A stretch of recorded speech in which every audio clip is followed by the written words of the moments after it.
What's up, guys? Welcome back to Wrenching Wrecked. Been working on a ton of stuff. Haven't really been filming because none of it really applies to anything, and it's a lot of finagling, messing around. But if you've been following, all my shovel heads were broken. Did a little video series on those. We are good on those. They're all running again except the chopper that I just pulled the trans out of, if you saw that in the last video. If not, my chopper's sitting at the house garage and I yanked the trans complete assembly out. It's not really the best way to do it, but I wanted to work on it up here.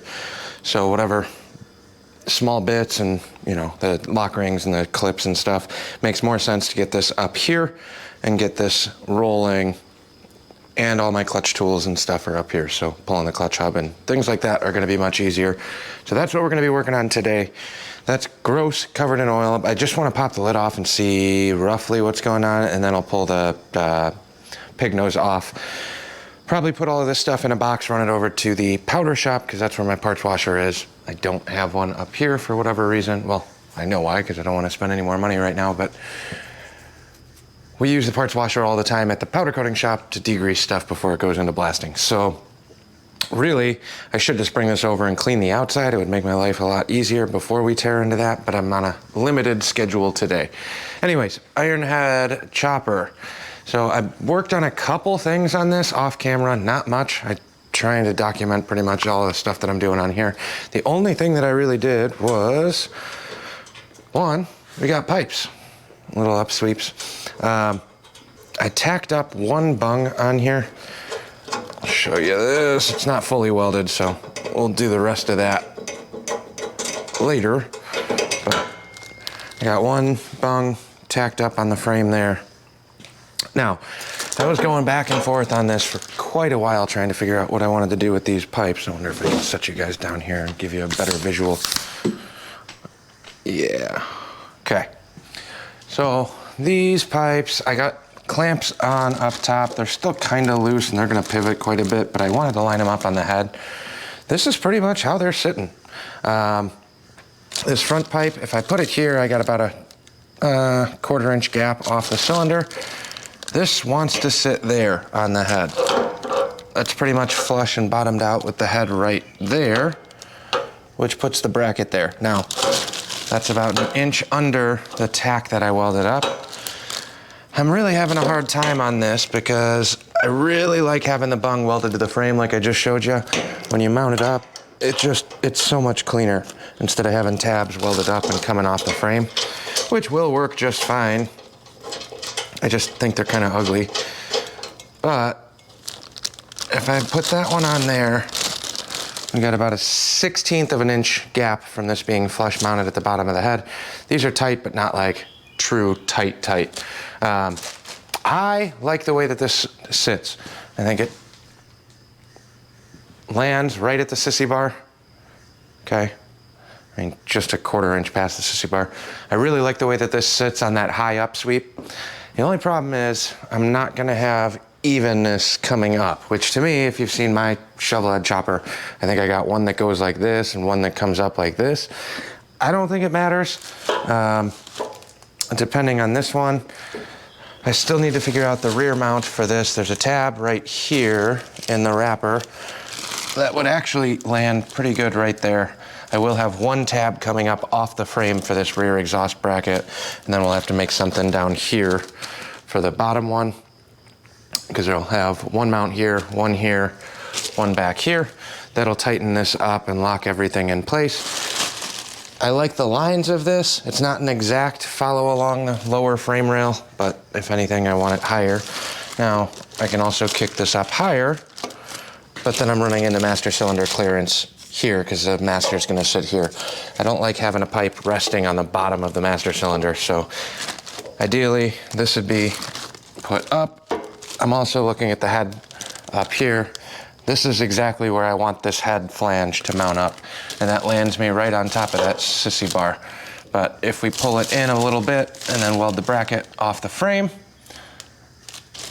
that should give me just enough room to get that sissy bar off right there. So I think that's where that one's gonna go, but I don't wanna mess with this until I have a master mounted up, which I don't have. So parts are ordered on that one. Only problem is, both distributed, they're back ordered. So I don't know when that master's coming in. So I don't know, we'll see. Some people like to keep them all symmetrical. I'm not a big fan of that. I really like the way that rear cylinder pipe fits. I think that's got all the chopper aesthetics. I like the little bend around the oil tank there. What else? Oh, battery tray. So I didn't grind any of this down. It's all stainless again, but we got this one all done, welded up. I TIG welded fully on this so I can actually ground down and roll the edges there. It just makes it, this is pretty thick plate for a battery box, way overkill for what you need. However, when we lay these out in stainless, basically I was able to use an oversized piece on the base of this and then fully TIG weld it, so I know that it's going to take some grinding time to shave down those edges instead of cutting a perfectly square piece and trying to do all that. So pretty happy with the way the welds went on here. It's nice playing with stainless and trying to get that in.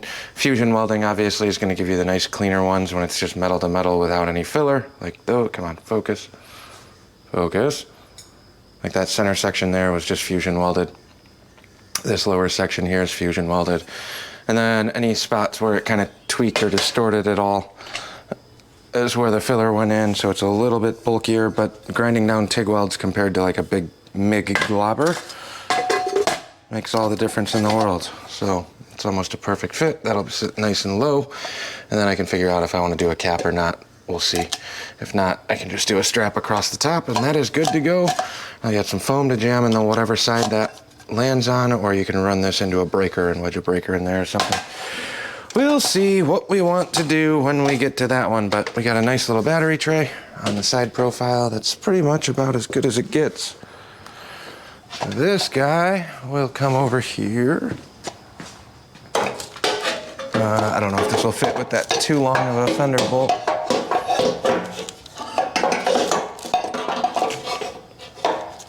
Let's go around to the other side where the pipes aren't. So I know it looks like that's not going to fit right now, but remember we got that extra inch of bolt on the fender. And then I think what we're going to do is actually drill and tap those little extra bosses right there, because that's a perfect little spot to mount these. If we drill and tap those, this can tuck back a little bit farther once we shorten this bolt on the fender. And we can go mount, mount, mount. I think we'll put it down low. Or we can put it up higher off the frame. I don't know. It's a battery. It's going to live somewhere in there. Don't have to be too particular about it. There's plenty of room. It's always the biggest concern. Worst case, I can weld a tab off of that fender and suspend that up in the air a little bit. If we want, I don't know. We will see. But battery tray is done. Front or rear pipe is done for now. And then just wait for the master, weld that last one in, and that should honestly be about the end of the fab work on this chopper. We might still have to do like headlight mount and things like that, but that's small after the fact stuff. In terms of the rest of the fab stuff, the sissy bar's done, fender's mounted, pipe is in, just needs finish welding. I gotta finish some, I mean, it's essentially done enough to start doing tear down and final weld the frame, I think. I don't know if there's too much more. We're running stock mids, so this will stay on here. Still got to put those front motor mounts in. Regulator should mount up here. Jenny through there. Upper motor mount here. I don't think we're going to gusset or mount anything in up here. But that should be about it. Brakes done. There's not too much more in regards to the frame component. Ignition switch is the only other one, but I know he had this one set up, so that'll live right there, and I kind of think I'm going to keep it that way. I don't need to go stashing that anywhere else, but it'll be a nice, clean little bit. Not too much going on there. Finish up the pipes, and then it's ready for final tear down, finish weld and grind the frame. There's a ton of cleanup still to do on there with some grinders, but she's pretty close. Then the dust collector issue. Finally, I know we're kind of all over the place on this video. dust collector thing, not dust collector, but the exhaust fan on the paint booth took a crap. That's been like a month-long ordeal. So I still have some gaps up in the roof. I got to go up there and seal up, hopefully today. Meant to do it yesterday, but it started pouring. Let all that water in, unfortunately, but that's kind of how it goes. I got the fan in, drove 8-hour round trip to go pick up a new fan, hooked it all up to the old motor that was up there, and the pulleys were different, so it was underpowered. Ordered pulleys, but I ordered the wrong size, my bad, because I didn't mic them, but I couldn't get to the end of the shaft, and it's miserable working up there, so ordered 1-inchers, I needed 1 1/8. Got those ordered yesterday, or delivered yesterday, hooked all that up on, was that yesterday? 2 days ago. Hooked all that up. It is working and operating fine now. Our panel works, our switches work. I don't know if you're gonna be able to hear any of this, but working exhaust fan again. It's been literally a month of messing around with all of that. You can hear that flap from the exhaust. Didn't do that with the other pulley setup. All right, that one's done, that one's done. Oh, this fat boy, just going through all of this stuff. Another customer bike that just came in. Well, remember that Honda I was working on, that blue thing? Got that one done, dialed, picked up, gone. Now we got this. Went with him. He wanted to buy this from a buddy of his, so he bought it, drove me out there. I drove it back here. Basically, this one's very, very stock for a 97 Fat Boy? Fat Boy, yes. 97 Fat Boy Softail. Needs new rubbers, but he might be putting spokes on this, so I'm kind of networking with a couple buddies. I have a buddy that has a set of spoke wheels for this exact bike. So basically, I rode it home. It's running, it starts-ish. It's a little rough, the carb just needs a once-over. This has all of these stock carb bits, which are not fun. They work, it's quiet, even with drag pipes, but a little restrictive. So I think we're really just gonna do a stock air cleaner cover with a different backing plate to open that up and free up a little bit of air movement on there. So tires, carb clean, air filter, should be about, oh, and then he wants me to cut the windshield. We'll see if I want to do that or not. So that's gonna be kind of chipping away. That shouldn't take a ton of time or work. And then we got this 90-something 95 wide glide Dyna, I think. Can you tell I'm not well versed in my Evos? Anyways, this one came in. We did 6-over tubes on this for him. So the 6-overs are on and installed, but now we have the kickstand issue. So he was cool with me torching it and bending it. I tried doing that. I'm not familiar with the Dyna chassis stuff at all. I got a bunch of buddies that are, who came by the other day and actually said, just run a block underneath. I didn't know that that's what people were doing, but essentially replace these 2x4 wood blocks with a aluminum machined piece that sits on the bottom. Drill 2 holes, I think, through the kickstand, and then it literally bolts right down.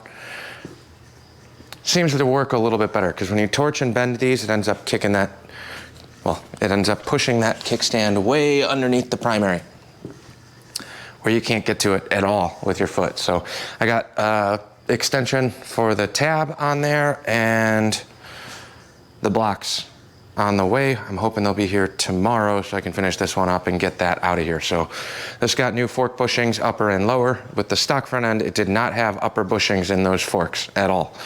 I don't know if it needed it with the angle, but as soon as you go over on this, it gets super sloppy in that fork seal. So it's got new lower bushings, new upper bushings, fork seals, topped off the fresh fluid. Then ended up having to run a new brake line, but I had a bunch of parts laying here. So if you want to do this cleaner, get a straight down fitting. I don't think he cares all that much. If he does want that cleaned up more, we can, but as of right now, that's like the perfect length with the 90, or just do a straight size down. I would have put a straight one on. I just don't have the, what is it, 10 mil down at the caliper and a 12 mil banjo fitting up here, I think. So anyways, this one's been done. It just sucked. I had to pull that apart once or twice trying to get everything dialed in and working properly with the lack of upper bushings. That was a pain in the ass, but now it's all solid. Forks are not leaking a drop and done. Then couple of bikes that my buddy's working on. We got a 57 pan under here, chasing some electrical stuff. Starts awesome, amazingly easy. One kick bike. Then we got a shovel, that crusty old Springer front end on a shovel that we might be getting going here soon. We're just waiting on a couple parts. So there's that quick little update for you. We're gonna come back here and rip into that transmission for the 4-speed. But I think that's gonna be another video because this is the end of the little updates for why I've not been working on stuff the last couple of weeks. For you guys, I'm sure you're getting a series of broken shovelhead videos right now. But that's that. Thanks for watching. We'll be back when we start jamming on some of these projects in the next one. See you next time.